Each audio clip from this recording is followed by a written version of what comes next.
اگر تیری آنکھیں ہیں تو اندھوں کی طرح نہ آ، اور اگر آنکھیں نہیں ہیں تو لاٹھی ہاتھ میں رکھ۔ قدم اس طرح احتیاط اور ہوشیاری سے رکھو جس طرح نابینا رکھتا ہے، تاکہ پاؤں پتھر کے ساتھ ٹھوکر کھانے اور کنویں میں جا پڑنے سے بچ جائیں۔ ہوشیاری یہ ہے کہ تم ہر صحبت سے بدگمان رہو، تاکہ ہر صحبت سے گریز کرو اور اس زمانے میں برائی والی صحبت سے بھی بچ جاؤ۔ اے چالاک جانور، تو نے اتنا نہ سوچا کہ کھیتی کے اندر گھات اور شکاری کے بغیر جال کیوں کر ہو سکتا ہے؟ بس اندھا دھند چلا آیا اور پھنس گیا۔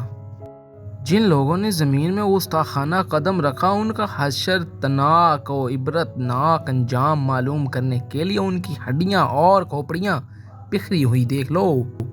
کتے کو جب ایک لقمہ دروازے سے پہنچ جاتا ہے تو اس کے شکریے میں دروازے پر پہرہ داری کے لیے کمر بستہ ہو کر بیٹھ جاتا ہے۔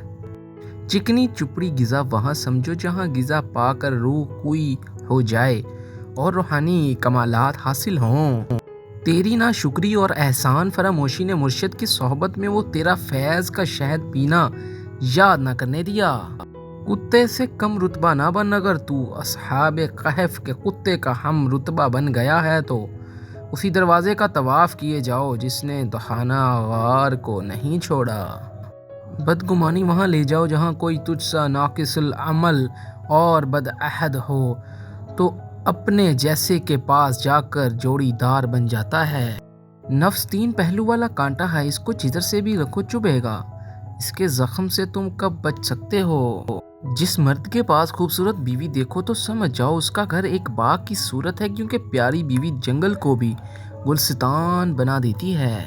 انسان بھی بڑا ہی بے اصولہ ہے کہ گرمیوں کے موسم میں سردیوں کے موسم کی آرزو کرتا ہے، جب سردی کا موسم آتا ہے تو اس کو بھی ناپسند کرنے لگتا ہے۔